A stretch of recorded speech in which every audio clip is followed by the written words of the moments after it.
World War Z, Chapter 5. Read by Narayanan. Bridgetown Harbor, Barbados, the West Indies Federation. I was told to expect a tall ship, although the sails of the IS Mfingo refer to the 4 vertical wind turbines rising from her sleek Tremarian hull. When coupled with banks of PEM, or proton exchange membranes, which are the fuel cells, a technology that converts seawater into electricity, it's actually easy to see why the prefix IS stands for Infinity Ship.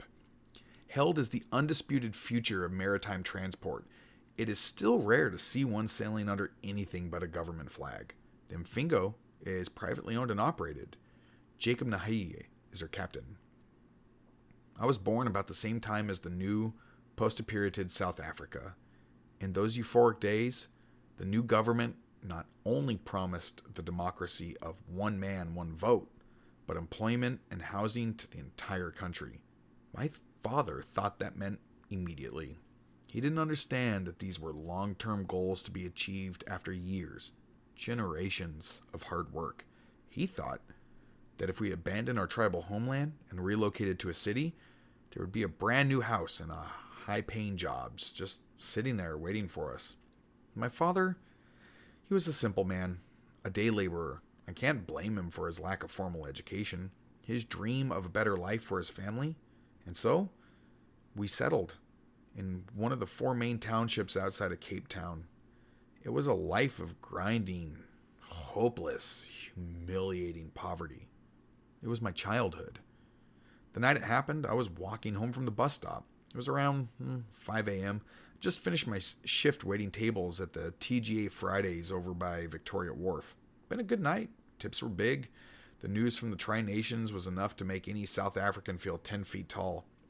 The Springboks were trouncing the All Blacks. Again. Oh man, maybe those thoughts were what distracted me at first. Maybe it was simply being so knackered, but I felt my body instinctively react before I consciously heard those shots. Gunfire was not unusual. Not in my neighborhood, in those days. One man, one gun. That was the slogan of my life. Life, like a combat medic veteran, you develop some kind of genetic survival skill. Mine were razor sharp. I crouched and tried to triangulate the sound, and at the same time looked for the hardest surface to hide behind. Most of the homes were just those makeshift shanties, wood scraps, corrugated tin, just a sheet of plastic fastened to barely standing beams. Fire ravaged those lean-tos at least once a year, and bullets could pass through them as easy as open air. And I'd sprinted and crouched behind a barber shop, which had been constructed from at least a car-sized shipping container. Wasn't perfect, but it'd do for a few seconds. Long enough to, hole up and see where the shooting was going or wait for it to die down. It didn't. Pistols, shotguns, and that clatter you never forget. The kind that tells you that someone's shooting a Kalashnikov. This was lasting much too long to just be an ordinary gang row.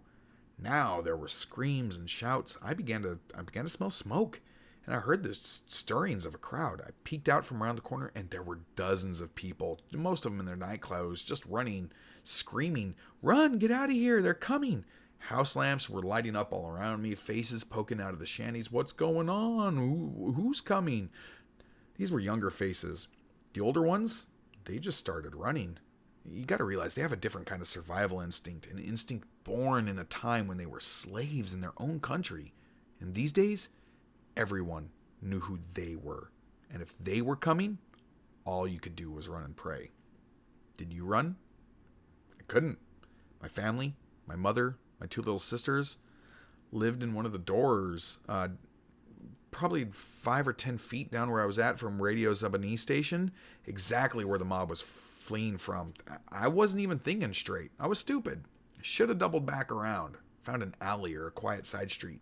Instead, tried to wade through the mob, pushing in the opposite direction. I thought I could stay on the streets, and the sides, one of the shanties. I was knocked into one of them almost immediately, right through the paper-thin wall, and it collapsed. I was trapped. I couldn't breathe. Someone ran over me, smashed my head into the ground. I shook myself free, wiggled around for a bit in the street. I was still on my stomach when I saw them.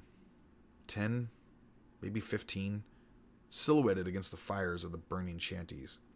At this point, I couldn't see their faces, but I could hear moaning. They were slouching, steadily moving towards me. They had their arms raised. This is when I got to my feet. My head was swimming. My body hurt. I'd just been trampled. Instinctively, I began to withdraw, backing into the doorway of this little shack I was next to. Something grabbed me from behind, pulled at my collar, tore the fabric. I spun, ducked, kicked it hard. Large guy, lot bigger than me by at least kilos. Black fluid ran down from the front of his white shirt, and a knife was sticking out from his chest. It had been jammed in between the ribs, and it was buried to the hilt. The scrap of my collar, which was clenched between his teeth, dropped as his lower jaw fell open. That's when he growled and lunged. I tried to dodge. He grabbed my wrist. I felt a crack. A pain shot through my body. I dropped to my knees, tried to roll and maybe try to trip him up. My hand came up against a heavy cooking pot, and I grabbed it and swung really hard. It smashed into his face, and then I hit him again and again, and it just kept hitting him, bashing his skull until the bone split open and his brain spilled across my feet. That's when he slumped over. I freed myself, just as another one of them appeared in the entrance. This time, the structure's flimsy nature actually worked to my advantage. I kicked the back wall open, slinking out and bringing the whole hut around me in the process. Now is when I got to run. I don't know where I was going. It was a nightmare of shacks and fire and grasping hands, all racing past me. I ran through a shanty where a woman was hiding in the corner. Her 2 children were huddled against her, crying. "Come with me," I said. "Please, come.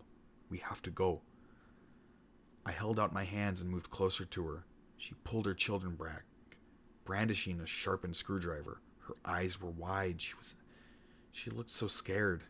I could hear sounds behind me smashing through the shanties, knocking them over as they came.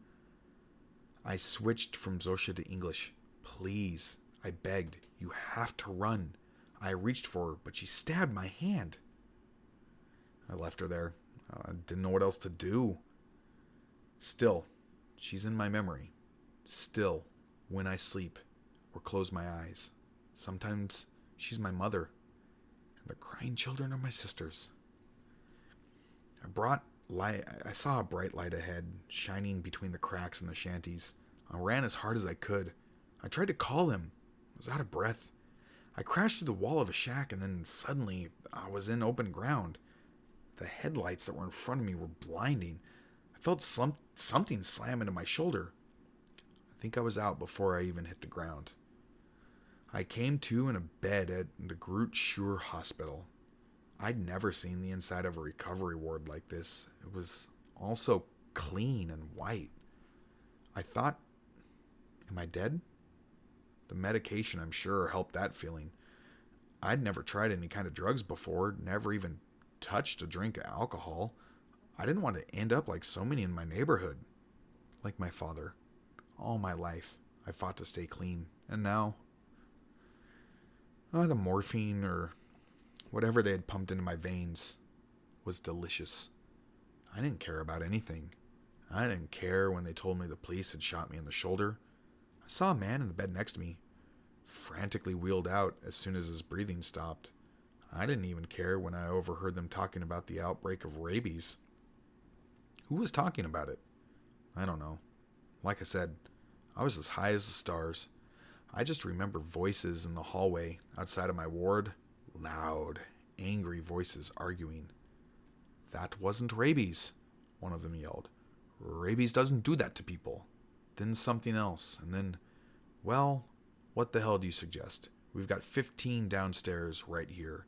Who knows how many more there are still out there?" It's funny.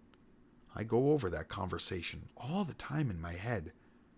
What I should have thought, felt, done. It was a long time before I sobered up again, before I woke up and had to face the nightmare.